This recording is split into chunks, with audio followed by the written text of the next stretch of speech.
Assalamu alaikum ji. I am Lieutenant Colonel retired Shahzad Saeed.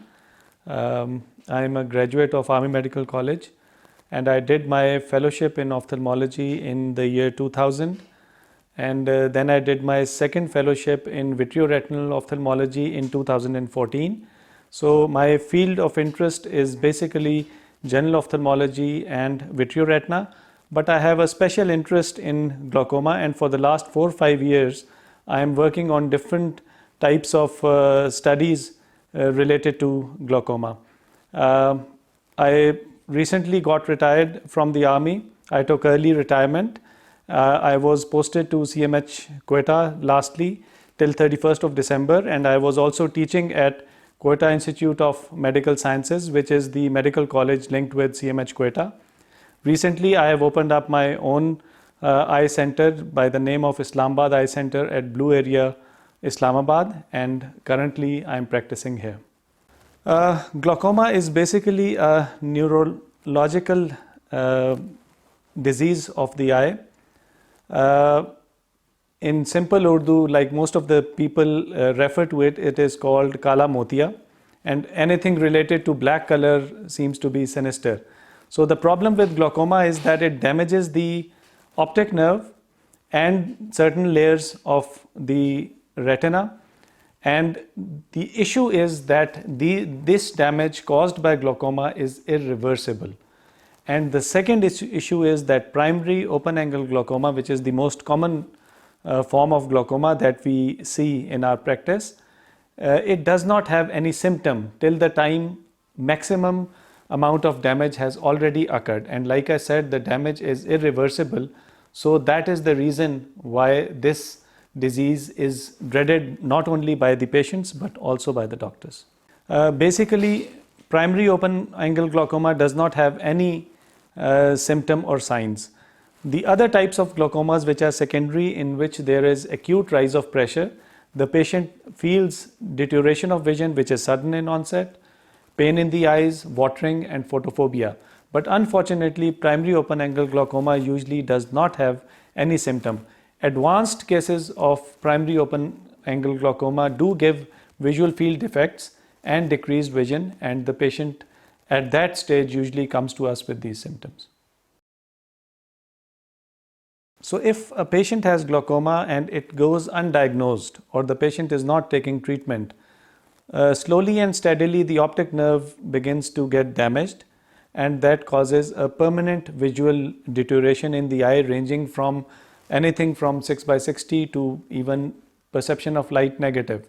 And this vision cannot be recovered even if the pressure later on is controlled by medication or surgery.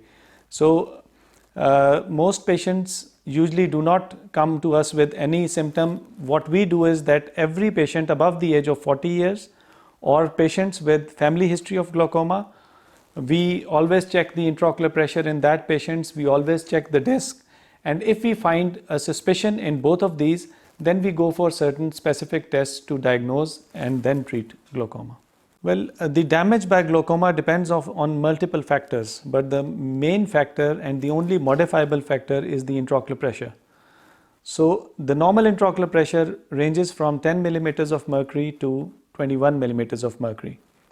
The problem occurs when the pressure starts to be sustained around more than 21 millimeters of mercury. The amount of time in which the damage would occur depends on the level of intraocular pressure. If the intraocular pressure is in 50s or 60s, the damage would occur in months. If it is in the 30s, it would occur in years. And if it is something around 20s, it would take a longer period of time. Secondly, every individual is different. Some can have the complications of glaucoma at an earlier stage, while some have resistant eyes, and that would take a slightly longer period of time.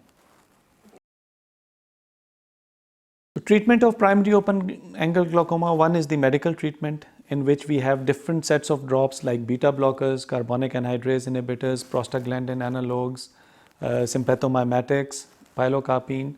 So we start with one drug, and for every patient we set a target pressure. The normal pressure is up to 21. it does not mean that if a patient has glaucoma and has a pressure of 21, then the damage would stop.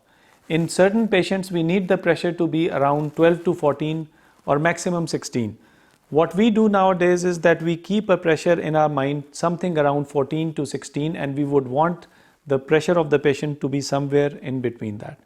Whether that is achieved with one drug, two drugs, three drugs, or four drugs is different in every patient. If that is possible with the medication, we continue on that, and that medication goes on lifelong. If not, then we have certain other modalities like argon laser trabeculoplasty, in which we apply laser to the angle of the anterior chamber at the trabecular meshwork. That causes a slight decrease in pressure. With that, the medications that we are already giving give a better result. Even if with laser trabeculoplasty the pressure doesn't come down, then we go for surgical options. We have trabeculectomy, and we also have glaucoma shunts. Depending on case-to-case basis and different patients, we go for trabeculectomy. If that doesn't work, then we have the options of glaucoma shunts.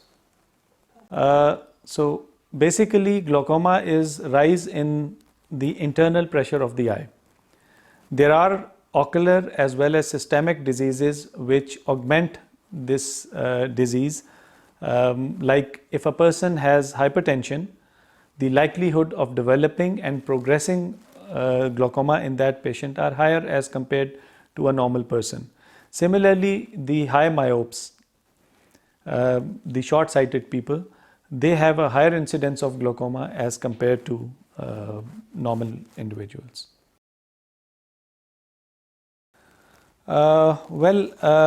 This disease does not go away on its own. There are no documented cases in which a person developed glaucoma, but it withered off upon itself, except for secondary glaucomas. Secondary glaucomas, the cause is something else, and that cause causes a rise in intraocular pressure. So if you treat that cause, the intraocular pressure would itself come to the normal limit. Only those are the cases in which the glaucoma goes off, with that too with treatment of the basic cause causing the rise in intraocular pressure. Once that you have diagnosed that a patient has glaucoma and you do some baseline tests, because we need to see that whatever treatment that we are doing, if that treatment is going in the right direction and giving the right results, then the damage inside the eye should stop. So we have different tests and different clinical examinations to do that. So what basically happens is that whenever we diagnose a case of primary open angle glaucoma, we always start with the medical therapy. We start with one drug with the minimum possible concentration and the minimum possible dosage.